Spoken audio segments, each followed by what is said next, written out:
Hello students, तो आज हम पढ़ने वाले हैं बीएससी सेकेंड सेमेस्टर केमिस्ट्री का एक मोस्ट इंपोर्टेंट टॉपिक कार्बोहाइड्रेट। अगर किसी टॉपिक को ठीक से समझना है, पूरे दिमाग के अंदर डालना है, तो उस टॉपिक के अंदर घुसना पड़ेगा। जितना उस टॉपिक को आप डीपली पढ़ोगे वो टॉपिक उतना ज़्यादा आएगा आपको। अगर आप पढ़ते हो ना ऊपर ऊपर कि भाई टॉपिक ऊपर ऊपर पढ़ा और याद हो गया, वैसे याद तो हो जाएगा लेकिन एक दिन, 2 दिन, 3 दिन बाद उस टॉपिक को भूल जाओगे। अगर किसी टॉपिक को डीपली समझना है तो उस टॉपिक के अंदर घुसना पड़ेगा। तो मैं यहाँ पढ़ाऊंगा तो मैं कार्बोहाइड्रेट, और कार्बोहाइड्रेट एक इंपॉर्टेंट टॉपिक है और पूरे का पूरा टॉपिक इस वीडियो में क्लियर करेंगे। क्या होता है कार्बोहाइड्रेट, उसका क्लासिफिकेशन कैसा होता है, तो मैं डाल देता हूँ हेडिंग। क्या हेडिंग है हमारा? कार्बोहाइड्रेट। ठीक है, चलो साहब मैंने डाल दिया हेडिंग कार्बोहाइड्रेट। ठीक है, टॉपिक तो अच्छा है हमारा कार्बोहाइड्रेट।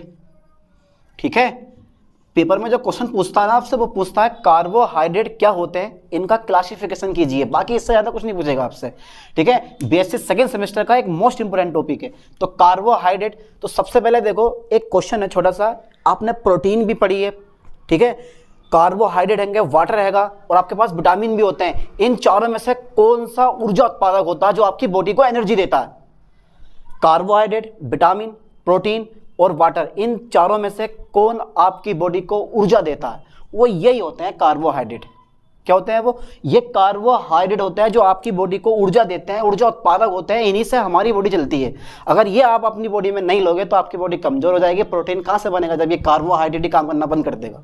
ठीक है, और ये कार्बोहाइड्रेट हमारी बॉडी खुद नहीं बनाती है। ये कार्बोहाइड्रेट हम, जैसे रोटी हो गई, चावल हो गई, जो भी हम खाते पीते हैं उन सबसे हमें ये कार्बोहाइड्रेट प्राप्त होता है।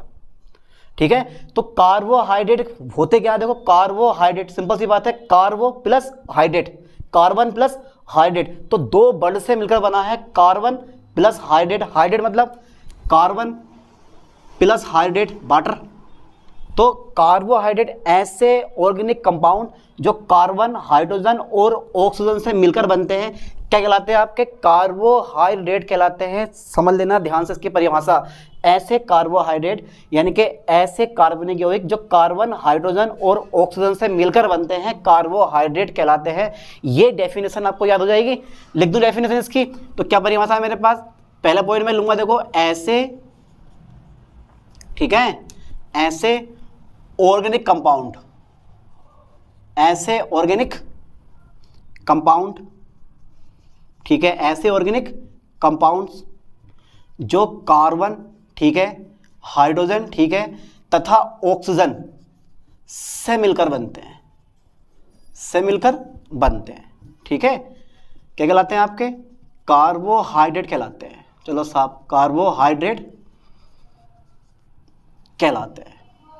ठीक है, मैंने बोला कि क्या करते हैं हमारी बॉडी में, ये क्या करते हैं, ये हमारी बॉडी में क्या काम है इनका? ऊर्जा उत्पादक होते हैं। कैसे होते हैं ये? ऊर्जा उत्पादक होते हैं। पहला पॉइंट, ठीक है, कैसे होते हैं? ये ऊर्जा उत्पादक होते हैं। ढंग के साथ में रट्टा मान लो, ऊर्जा उत्पादक होते हैं, ये ऊर्जा उत्पादक होते हैं। ठीक है भाई, ठीक है। अच्छा, कुछ आपको दिखाई देगा, देखो मैंने बोला कि कार्बन, हाइड्रोजन और ऑक्सीजन से मिलकर बनते हैं। ठीक है, ये केमिस्ट्री वाला कार्बोहाइड्रेट है। जोलॉजी में भी कार्बोहाइड्रेट चल जाएगा। ठीक है, तो जोलॉजी में भी कार्बोहाइड्रेट, सेकंड सेमेस्टर की जोलॉजी में भी ये वाला टॉपिक है, उसमें भी पढ़ लेना आप। जोलॉजी हो चाहे केमिस्ट्री के, दोनों के टॉपिक सेम है आपके बिल्कुल। तो कंपाउंड जो कार्बन, हाइड्रोजन तथा ऑक्सीजन से मिलकर बनते हैं, कार्बोहाइड्रेट कहलाते हैं। ये ऊर्जा उत्पादक होते हैं। ठीक है, नेक्स्ट पॉइंट हमारा ये आता है। अच्छा, ये देखो आप, कार्बोहाइड्रेट में हाइड्रोजन और ऑक्सीजन का अनुपात कितना है? वो हमेशा 2:1 ही रहता है। कुछ भी हो जाए, आंधी आए, तूफान आए, लेकिन यानी कि हाइड्रोजन और ऑक्सीजन का अनुपात कभी भी चेंज नहीं होने वाला। वो हमेशा 2:1 ही रहेगा, चाहे फॉर्मूला इतना छोटा हो या फॉर्मूला इतना बड़ा हो आपका। लेकिन हाइड्रोजन और ऑक्सीजन का अनुपात कभी चेंज नहीं होगा। इस पॉइंट पे भी फोकस करना आप ठीक से। तो मैं इनका पहले लिख दूं, मैं नॉर्मल फॉर्मूला लिख दे रहा हूं मैं इसका, कि नॉर्मल फॉर्मूला क्या होता है। तो नॉर्मल फॉर्मूला चेक कर लेते हैं इसका क्या होगा।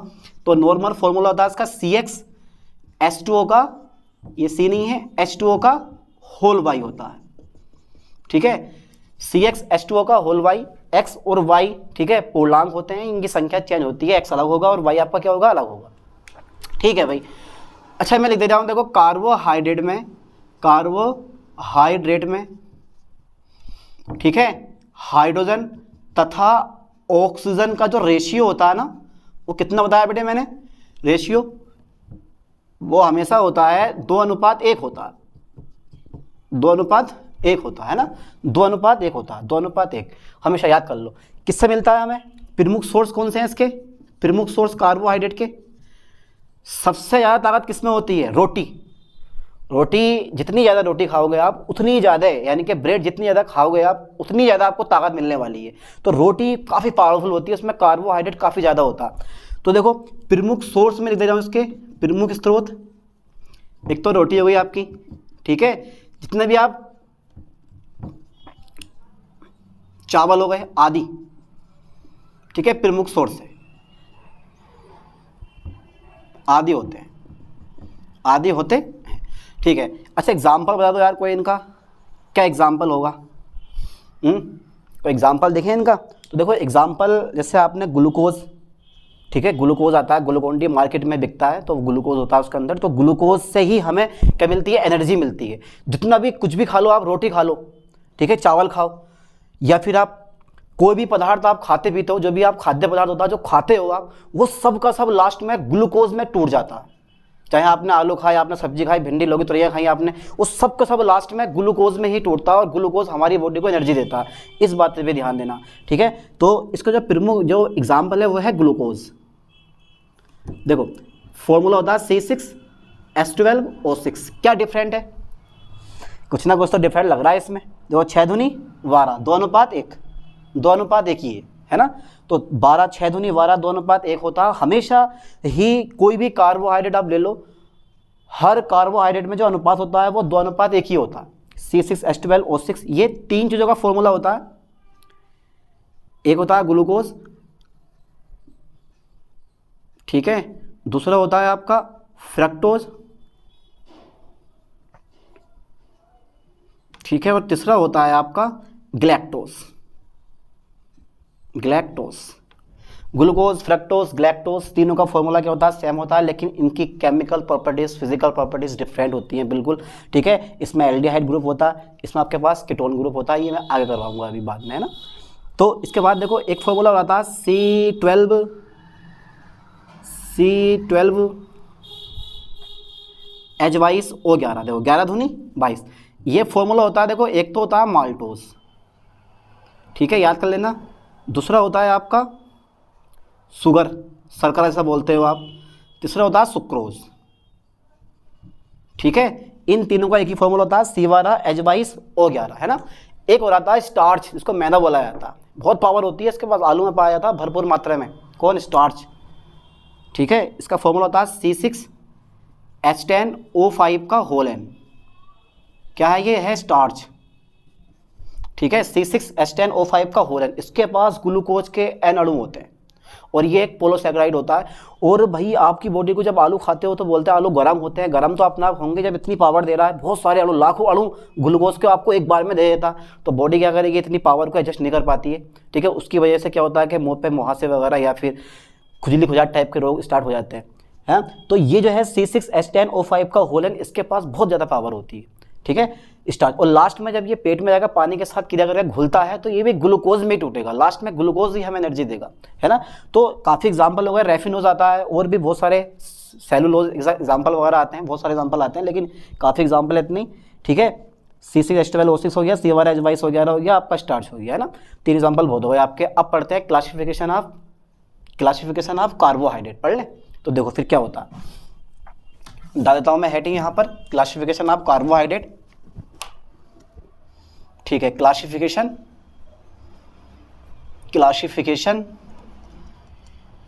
यार नाम भी बड़ा लंबा, क्लासिफिकेशन ऑफ कार्बोहाइड्रेट, कार्बोहाइड्रेट, ठीक। तो देखो सबसे पहले मैं थोड़ा सा एक चार्ट बनवा दूंगा आपको। अगर चार्ट आप बनाना सीख गए तो सिंपल सी बात है, चार्ट के जरिए हम कार्बोहाइड्रेट का क्लासिफिकेशन बड़ी आसानी से कर लेंगे। पूरा फुल टॉपिक है ये, ध्यान देना इस टॉपिक पे। तो क्या टॉपिक है? देखो मैं डालता हूँ पहले कार्बोहाइड्रेट, कार्बोहाइड्रेट, ठीक है भाई। देखो इसको मैं 2 भागों में डिवाइड कर सकता हूँ, और जब मेरे पास पहला भाग होता है ना, वो होता है देखो ऑन दी बेसिस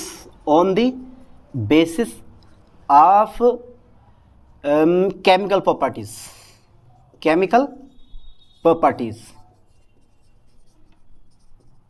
ठीक है, केमिकल प्रॉपर्टीज। और इधर ऑन दी बेसिस ऑफ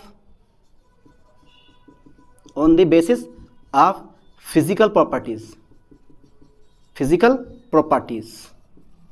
ठीक है, दो टाइप का हो गया क्लासिफिकेशन मैं करूँगा दो टाइप में।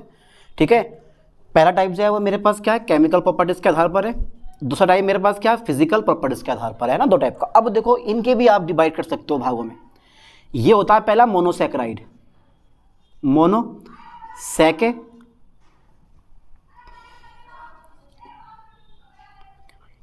मोनोसैकेराइड। ठीक है, और दूसरा मेरे पास होता है देखो डाइसैकेराइड, डाइसैकेराइड्स। ठीक है, डाई की जगह मैं लूँगा यहाँ पे ओलिगोसैकेराइड्स, ओलिगोसैकेराइड्स। और तीसरा मेरे पास आता है बेटे पॉलीसैकेराइड, पॉलीसैकेराइड्स। ठीक है, तो पहला कौन सा हो गया मेरे पास मोनोसैकेराइड, दूसरा हो गया ओलिगोसैकेराइड, तीसरा हो गया बेटे पॉलीसैकेराइड, है ना। अब ओलिगोसैकेराइड होते हैं दो प्रकार के हमारे पास, कौन कौन से होते हैं, एक तो होता है बेटे डाइसैकेराइड, डाइसैकेराइड्स, और दूसरा होता है मेरे पास ट्राइसैकेराइड, ट्राइसैकेराइड्स। दिख रहा है ना पूरा बोर्ड पे, ना भी दिख रहा हो तो इसको आप दिमाग से नोट कर लेना जो मैं बोल रहा हूँ। ओलिगोसैकेराइड दो प्रकार के होते हैं, पहला होता है डाइसैकेराइड और दूसरा होता है ट्राइसैकेराइड। ठीक है, तो मेरे पास पहला नंबर ध्यान देना, पहला कौन सा मोनोसैकेराइड, फिर ओलिगोसैकेराइड, तीसरा है पॉलीसैकेराइड। ठीक है, तो मोनोसैकेराइड जो होता है वो दो प्रकार का होता है, एक होता है डाइसैकेराइड और दूसरा होता है मेरे पास ट्राइसैकेराइड।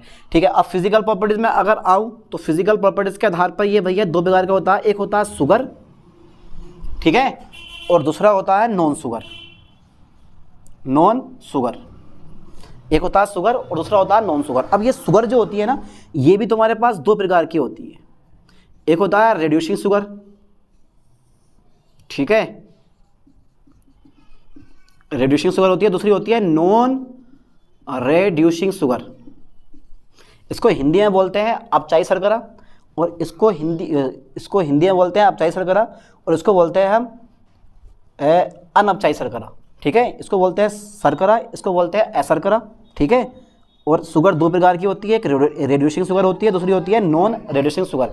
अब इस पूरे चार्ट के बारे में एक एक करके पढ़ने वाले हैं, ध्यान देना, इस पूरे चार्ट के बारे में एक एक करके पढ़ने वाले हैं। तो पहले पढ़ेंगे हम on the basis of chemical properties, यानी कि केमिकल प्रॉपर्टीज के आधार पर कार्बोहाइड्रेट का क्लासिफिकेशन कैसे करोगे आप। तो पहला नंबर लेंगे हम कौन सा वाला, मोनोसैकेराइड, फिर लेंगे ओलिगोसैकेराइड, फिर लेंगे हम पॉलीसैकेराइड, ओलिगोसैकेराइड के दो भाग डाइसैकेराइड और ट्राइसैकेराइड। ठीक है, और on the basis of physical properties, तो ये देखो ये शुगर होगा तुम्हारे पास, फिर नॉन शुगर होगा। शुगर जो है दो प्रकार की होती है, एक रिड्यूसिंग शुगर और एक होती है तुम्हारे पास नॉन रिड्यूसिंग शुगर। तो कार्बोहाइड्रेट क्या करते हैं, हमारी बॉडी को एनर्जी देते हैं, जो कि प्रोटॉन भी नहीं कर सकती है, डायबिन भी नहीं कर सकते हैं और वाटर भी नहीं कर सकता। वो सब हमारी बॉडी की क्रियाओं को, उपापचय क्रियाओं को कंट्रोल करते हैं। ऊर्जा कौन देते हैं, सिर्फ कार्बोहाइड्रेट। कितने अच्छा टॉपिक है देखो कार्बोहाइड्रेट। तो यहाँ तक का स्क्रीन शेयर लो, उसके बाद देखते हैं फिर आगे को।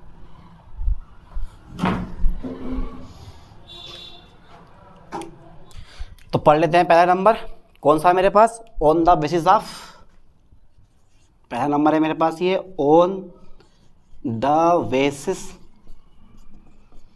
Of chemical properties, chemical properties. ठीक है, तो इसका पहला नंबर कौन सा था मेरे पास, तो मैं दे रहा हूं देखो, निम्न प्रकार वर्गीकृत किया जाता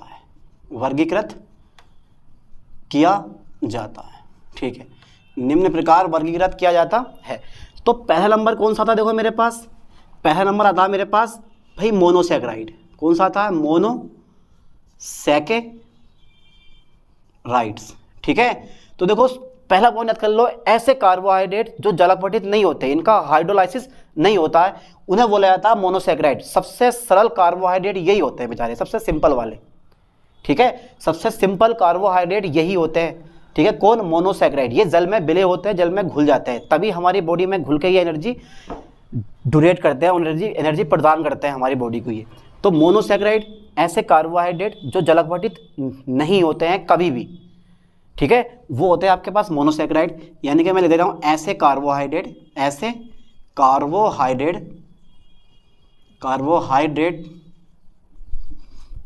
जो जलपठित नहीं होते, नहीं होते, ठीक है, नहीं होते हैं, मोनोसैकेराइड कहलाते हैं, मोनोसैकेराइड्स कहलाते हैं, ठीक है। एग्जाम्पल अगर मैं लूँ इसका तो वही तीनों, ग्लूकोज, फ्रक्टोज एंड गैलेक्टोज, ठीक है, C6H12 और O6, ठीक है। क्या नाम है इसका? पहले का नाम है ग्लूकोज, ठीक है, दूसरे का नाम क्या है? फ्रक्टोज, और फिर एक और आता है मेरे पास गैलेक्टोज, ठीक है। अब ये जो तुम्हारे पास होते हैं, जितने भी तुम्हारे पास ये मोनोसैकेराइड होते हैं, वो दो प्रकार के होते हैं, ठीक है। मोनोसैकेराइड दो प्रकार के होते हैं, जरा ध्यान देना। मोनोसैकेराइड दो प्रकार के होते हैं, दो प्रकार के होते हैं, ठीक है यार, दो प्रकार के होते हैं। बताओ जरा कौन कौन से होते हैं? एक होता है एल्डोज और एक होता है कीटोज।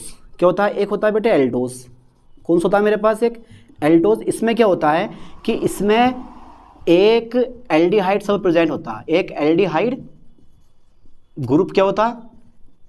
प्रेजेंट होता है, प्रेजेंट होता है, ठीक है। एल्डोज में क्या होता है? एक एल्डिहाइड ग्रुप प्रेजेंट होता है, यानी कि ग्लूकोज में क्या होता है? एल्डिहाइड ग्रुप होता है, तो ये क्या एल्डोज है, यानी कि ग्लूकोज क्या है? ग्लूकोज क्या होता है? एल्डोज होता है, ठीक है, एल्डोज होता है। ग्लूकोज क्या होता है? एल्डोज होता है, ठीक है। इसके बाद में सेकंड मेरे पास आता है बेटे इसका कीटोज। इसका मैं ये फर्स्ट मैंने लिख दिया है, तो मैं यहाँ पे ए कर दूंगा, इसका मैं बी कर दूंगा, ठीक है। इसके बाद मेरे पास आता है कीटोज। क्या आता है? एक मेरे पास कीटोज आ जाता है। अब जो ये कीटोज है ना आपका, कीटोज में कीटोनिक ग्रुप यानी कि कीटोन ग्रुप होता है ना। इसमें एल्डिहाइड ग्रुप होता है ये वाला CHO, और इसमें देखते हैं कौन सा ग्रुप होता है, यानी कि इसमें एक कीटोन ग्रुप होता है। क्या होता है? एक कीटोन ग्रुप होता है, इसमें एक कीटोन ग्रुप होता है, ठीक है। और जो फ्रक्टोज है ना, फ्रक्टोज जो है आपका, इस फ्रक्टोज में क्या पाया जाता है? कीटोन ग्रुप पाया जाता है ना। फ्रक्टोज क्या है? एक कीटोज है। फ्रक्टोज क्या होता है? कीटोज होता है, कीटोज होता है, ठीक है। फ्रक्टोज कीटोज होता है। तो मोनोसैकेराइड दो प्रकार के रहे आपके। पहला क्या आंसर है? एल्डोज, दूसरा रहा मेरे पास कीटोज। एल्डोज में एल्डिहाइड ग्रुप होता है और कीटोज में आपके पास क्या होता है? तुम्हारे पास कीटोज ग्रुप होता है। और भी क्लासिफिकेशन होता है, लेकिन हमारी बुक में ओनली बस दो ही टाइप बहुत है यार, इतनी पढ़ लोगे यही काफ़ी है, इतना रट्टा मार लोगे तो। इसके बाद में मेरे पास आता है सेकंड नंबर कौन सा आता है? ओलिगोसैकेराइड, ठीक है। इसका जो सेकंड नंबर आया मेरे पास वो आया बेटे ओलिगोसैकेराइड, ओलिगोसैकेराइड, ठीक है। ये सेकंड नंबर आ गया मेरे पास ओलिगोसैकेराइड। अच्छा, ये क्या होता है ओलिगोसैकेराइड? ऐसे कार्बोहाइड्रेट जो जलगठित होकर मोनोसैकेराइड के दो या दो से अधिक अणु देते हैं, ओलिगोसैकेराइड कहलाते हैं। समझ में आया? ऐसे कार्बोहाइड्रेट जो जलगठित होकर मोनोसैकेराइड के दो या दो से अधिक अणु देते हैं, यानी कि 2 या 3 अणु देते हैं, क्या कहलाते हैं आपके? ओलिगोसैकेराइड कहलाते हैं। हो जाएगा याद? लिखवाऊं या छोड़ दें इसको? ऐसे कार्बोहाइड्रेट जो जलगठित होकर मोनोसैकेराइड के 2 या 3 अणु देते हैं, ओलिगोसैकेराइड कहलाते हैं। लिखवा दो परिभाषा? लिखवा दो, चलो लिखवा देता हूँ फिर मैं। ऐसे कार्बोहाइड्रेट्स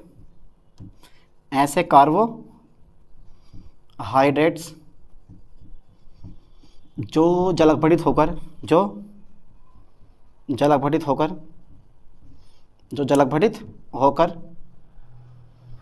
ठीक है, मोनोसैकेराइड के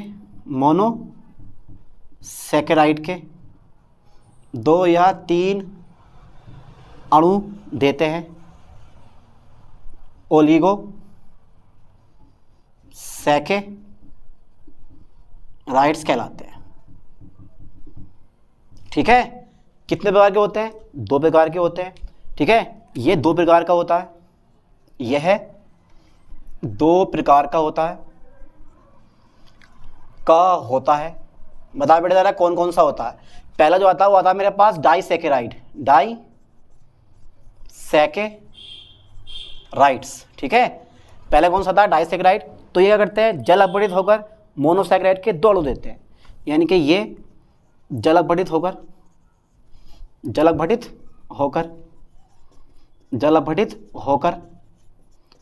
मोनोसैकेराइड के मोनोसैकेराइड के 2 अणु देते हैं, 2 अणु देते हैं, 2 अणु देते हैं। अच्छा ठीक है, 2 अणु देते हैं, ठीक है भाई, कितने अणु देते हैं तुम्हारे पास? 2 अणु। तो कौन सा होता है? जैसे एग्जाम्पल अगर मैं लूँ तो बेटा एग्जाम्पल बड़ा जरूरी होता है, हर का एग्जाम्पल देखा हो। देखो एग्जाम्पल अगर देखा आते हो ना, जहाँ केमिकल रिएक्शन है वहाँ पे आपको नंबर मिल गए। अगर आप थ्योरी की कहीं ना कहीं केमिकल रिएक्शन लिख के आते हो तो वो आपको नंबर दिलवा के जाएगी। थ्योरी टीचर पढ़े ना पढ़े, लेकिन केमिकल रिएक्शन अगर लिख के आए हो आप तो आपको नंबर पक्का मिलेगा। ध्यान देना इस लाइन पे। तो मेरे पास क्या था देखो, C12 H22 O11, ये बेटे मेरे पास सुक्रोज है। क्या मेरे पास? सुक्रोज। कर दे रहा हूं मैं इसका जलापठन, ठीक है, तो किसी भी एसिड की उपस्थिति में। तो यहां से मेरे पास देखो एक अणु बनेगा ग्लूकोज का और एक अणु बनेगा मेरे पास फ्रक्टोज का। This is a glucose and this is a fructose, ठीक है। तो एक अणु बना ग्लूकोज का, एक अणु बना मेरे पास फ्रक्टोज का।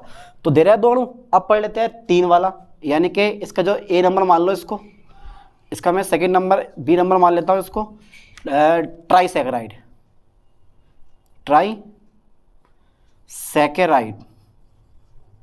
ठीक है यार। ये क्या होता है भाई ट्राइसैकेराइड? तो ये क्या करता है? ये जल अपघटित होकर मोनोसैकेराइड के 3 अणु देता है। बड़े सिंपल सा टॉपिक है यार, ठीक है। ये क्या करता है? ये जल अपघटित होकर, ये जल अपघटित होकर, जल अपघटित होकर मोनोसैकेराइड के, मोनोसैकेराइड के 3 अणु देते हैं, 3 अणु देते हैं, ठीक है। एग्जाम्पल ले लें भाई इसका, raffinose, raffinose C18 H32 O16, C18 H32 O16। जब मैं करूँगा इसका जल अपघटन, क्या करता हूँ मैं इसका जल अपघटन, तो C18, ठीक है। तो एक अणु बनेगा ग्लूकोज का, एक अणु बनेगा फ्रक्टोज का, प्लस एक अणु बनेगा गैलेक्टोज का। ये क्या है? Glucose, this is a fructose and this is a galactose, ठीक है। एक अणु बना मेरे पास ग्लूकोज का, एक बना फ्रक्टोज का, एक बना गैलेक्टोज का। बैलेंस रिएक्शन चेक कर लेते हैं। 6 12 12 6 18 16 और 1 17, यानी कि हमारा यहाँ पर 2 ऐड होगा, ठीक है। अब हमारी रिएक्शन बैलेंस है। तो ये है रेफिनोज। क्या है ये? रेफिनोज। तो जब रेफिनोज को का आप जल अपघटन करते हो, रेफिनोज का अगर आप जल अपघटन करते हो तो 3 अणु बनाता है। एक बनाता है ग्लूकोज का, दूसरा फ्रक्टोज का और तीसरा गैलेक्टोज का, है ना। तो ये हो गया तुम्हारे पास ट्राइसैकेराइड। एक और रह गया हमारा अभी पॉलीसैकेराइड। थर्ड पॉइंट क्या था हमारे पास? पॉलीसैकेराइड। तो यहाँ तक का स्क्रीनशॉट लें, इसके बाद देखते हैं फिर।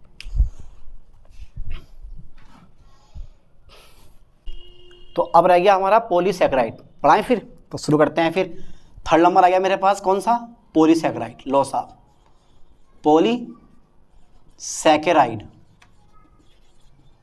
तो सिंपल सी बात है यार, ये कार्बोहाइड्रेट जब जल अपघटित होकर मोनोसैकेराइड के अनेक अणु देते हैं, कई अणु नहीं अनेक अणु देते हैं, लाखों के हिसाब से बहुत सारे अणु देते हैं। तो ये कार्बोहाइड्रेट, ये कार्बोहाइड्रेट, ठीक है, जल अपघटित होकर, जल अपघटित होकर, जल अपघटित होकर मोनोसैकेराइड के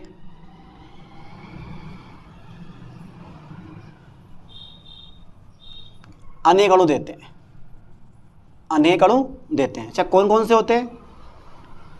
जैसे मैंने मान लिया स्टार्च, है ना, सबसे बढ़िया एग्जांपल है इसका एक स्टार्च, ठीक है, स्टार्च। लो साहब, फॉर्मूला लिख दे रहा हूं मैं इसका। क्या फॉर्मूला होता है? C6H10O5 का होल N, और N अणु पकड़ो जल के। ये मैंने N अणु पकड़ लिए जल के, और जब मैं इसकी रिएक्शन करवाऊंगा तो मेरे पास बनेंगे, देखो यहाँ पर N अणु बनेंगे ग्लूकोज के, C6H12O6। ये क्या है मेरे पास? ग्लूकोज। तो यहाँ पर क्या बना? ग्लूकोज के N अणु बनो किससे? इस स्टार्च से, ठीक है, हिंदी में दे रहा हूँ इसका नाम, कोई दिक्कत नहीं है, हिंदी इंग्लिश मिक्स करके आना, आपको बड़े अच्छे नंबर मिलेंगे। तो क्या, ताकि भाई एमएससी अगर करोगे आप या फिर आगे कोई भी पढ़ाई पढ़ोगे तो वहाँ पे इंग्लिश का होना बड़ा ज़रूरी है। अगर यहीं से आप इंग्लिश को समझते हुए चलते हो हिंदी मीडियम में तो आगे जाकर कोई दिक्कत नहीं पड़ेगी आपको। इसलिए वो वर्ड इंग्लिश में यूज़ करो जो कि मेन वर्ड है, का, की, के, ये सब हिंदी में लिखो आप, बाकी सारे वर्ड इंग्लिश में पढ़ो, क्योंकि आगे सब इंग्लिश की कहानी है। इसके बाद देखो ये स्टार्ट हो गया मेरे पास, और ये गया मेरे पास ग्लूकोज, हो गया पॉलीसैकेराइड, ठीक है। अब इसका जो सेकंड पॉइंट मैंने लिखवाया है, ठीक है, ऑन द बेसिस ऑफ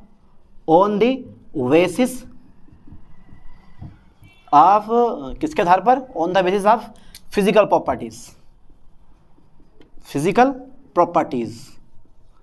ठीक है, फिजिकल प्रॉपर्टीज। बस ये और पढ़ लेते हैं, ज़्यादा लंबा टॉपिक होने वाला है क्योंकि भाई यार क्लासिफिकेशन इतना बड़ा है, ठीक है। तो सबसे पहला नंबर मैं ले रहा हूं, देखो इसको लिख दे रहा हूं मैं, निम्न प्रकार वर्गीकृत किया जाता है, निम्न प्रकार वर्गीकृत किया जाता है, ठीक है। किस है, पहला नंबर मेरे पास आता है शुगर, क्या था मेरे पास, शुगर। तो ऐसे कार्बोहाइड्रेट जो स्वाद में मीठे होते हैं, जैसा आपने पढ़ रखा है, फ्रक्टोज हो गया आपके पास, ग्लूकोज हो गया आपके पास, ये सब क्या होते हैं, ये सब वाटर में विलय होते हैं और स्वाद में मीठे होते हैं। ऐसे कार्बोहाइड्रेट जो स्वाद में मीठे होते हैं शुगर कहलाते हैं, याद कर लियो ठीक से, ठीक है। यानी कि ऐसे कार्बोहाइड्रेट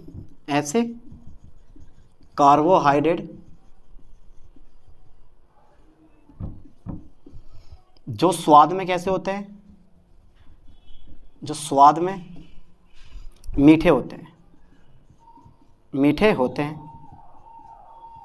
शुगर कहलाते हैं, ठीक है। ऐसे कार्बोहाइड्रेट स्वाद में मीठे होते हैं शुगर कहलाते हैं। एग्जाम्पल देखो, एग्जाम्पल मेरे पास वही ग्लूकोज ले लिया मैंने, ठीक है, ग्लूकोज, फ्रक्टोज ले लिया मैंने, ठीक है, सुक्रोज ले लिया, ETC कर दे रहा हूँ, माल्टोज आदि, बहुत सारे सब शुगर में आते हैं, सब स्वाद में मीठे होते हैं, ग्लूकोज, फ्रक्टोज, सुक्रोज आदि। कितने प्रकार का होता है ये, 2 प्रकार का। यानी कि जो शुगर होते हैं वो कितने प्रकार के होते हैं, शुगर 2 प्रकार की होती है, 2 प्रकार की होती है। अच्छा, कौन कौन सी होती है, शुगर 2 प्रकार की होती है। पहला जो पॉइंट मेरे पास आता है वो आता है भाई रेड्यूसिंग शुगर, यानी कि अपचायी शर्करा, रेड्यूसिंग शुगर, क्या नाम है इसका, अपचायी शर्करा। तो देखो आपने पढ़ रखा होगा, कभी इंटर में पढ़ा होगा आपने, एक होता है टोलेन अभिकर्मक और एक होता है फेलिक विलयन। किसे कहते हो आप, टोलेन अभिकर्मक और फेलिक विलयन। ना पढ़ा हो तो आप इंटर में या फिर BSc जो आपने फर्स्ट सेमेस्टर पढ़ रखा है वहाँ पे इसके बारे में काफ़ी डिटेल से दे रखा है। तो मैं थोड़ा सा आपको हिंट दे दूँ कि क्या होता क्या है। तो Ag2O को आप बोलते हो टोलेन अभिकर्मक और CuO को बोलते हो आप फेलिक विलयन, ठीक है। Ag2O को क्या बोलते हैं हम, Ag2O को बोला जाता है टोलेन अभिकर्मक और CuO को बोला जाता है फेलिक विलयन। याद कर लो, रट्टा मान लो ठीक से इस पे, Ag2O को टोलेन अभिकर्मक और CuO को फेलिक विलयन, ठीक है। तो मैं यहां पे क्या लिखने वाला हूं, देखो ऐसी शुगर जो टोलेन अभिकर्मक और फेलिक विलयन को अपचयित कर देती हैं, क्या कहलाती हैं आपके पास, रेड्यूसिंग शुगर कहलाती हैं। इसको मैं कर देता हूं इरेज। तो ऐसी शुगर्स, ठीक है, जो टोलेन अभिकर्मक, जो टोलेन रिजेंट, ठीक है, तथा फेलिक सॉल्यूशन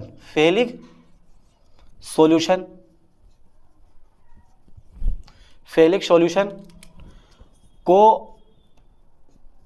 अपचयित कर देती हैं, रेड्यूसिंग शुगर कहलाती है। मैं A नंबर दे रहा हूं इसका, शुगर कहलाती है, ठीक है। एग्जाम्पल कोई है भाई इसका, हाँ है, सुक्रोज को छोड़ दो आप, सुक्रोज को छोड़कर, ठीक है, सभी शुगर, कार्बोहाइड्रेट नहीं, शुगर की बात कर रहा हूं मैं, सभी शुगर क्या होती है आपके पास, रेड्यूसिंग शुगर होती है, रेड्यूसिंग शुगर होती है। चलो ठीक है भाई। इसके बाद B नंबर आता है आपके पास non reducing sugar, non reducing sugar. अब ये किसे कहते हो आप भाई? सिंपल सी बात है, जो नहीं करती हैं ऐसी शुगर्स जो कार्बोहाइड्रेट, ऐसी शुगर्स जो टोलन अभिकर्मक और फेलिक सॉल्यूशन को अपचयित नहीं करती हैं, वो सब की सब क्या होती है आपके पास? रिड्यूसिंग शुगर कहलाती हैं। लिख दे रहा हूं इसकी परिभाषा भी, यानी कि ऐसी शुगर, ऐसे कार्बोहाइड्रेट या ऐसी शुगर जो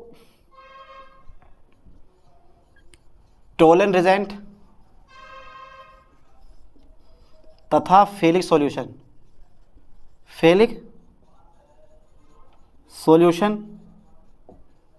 को अपचयित नहीं करती हैं, नॉन रिड्यूसिंग शुगर कहलाती है। अच्छा एग्जाम्पल बताओ जरा इसका कोई, आज देखता हूँ एग्जाम्पल क्या है आपका, बताओ जरा एग्जाम्पल सर कोई। ऐसी शुगर जो टोलन रेजेंट तथा फेलिंग सॉल्यूशन को अपचयित नहीं करती हैं, नॉन रिड्यूसिंग शुगर कहलाती है। बस नहीं लगा देना यहाँ पे, तो आगे कंप्लीट बन गया। बताओ जरा एग्जाम्पल मुझे क्या होगा। एग्जाम्पल तो तुम्हारे सामने है, बिल्कुल क्या लिखा हुआ है देखो, सुक्रोज को छोड़कर। तो इसका एग्जाम्पल क्या है? सुक्रोज ही है ना। इसका एग्जाम्पल क्या है आपके पास? सुक्रोज ही मिल गया हमें। लो साहब एग्जाम्पल मिल गया इसका हमें, सुक्रोज। ठीक है, सुक्रोज एक नॉन रिड्यूसिंग शुगर होती है जो कभी भी टोलेरेंट और फेलिंग सॉल्यूशन से क्रिया नहीं करता। अब लास्ट में बचता है हमारे पास नॉन शुगर। इसका जो मेरे पास पहला हो गया, इसका सेकंड नंबर मेरे पास आता है कौन सा? Non reducing sugar. ठीक है, चलो साहब ये भी देख लेते हैं एक बार, ये क्या होता है? Non reducing sugar. तो जो स्वाद में मीठे नहीं होते, ऐसे कार्बोहाइड्रेट जो स्वाद में मीठे नहीं होते क्या कहलाते हैं हमारे पास? नॉन रिड्यूसिंग शुगर कहलाते हैं। यानी कि ऐसे कार्बोहाइड्रेट्स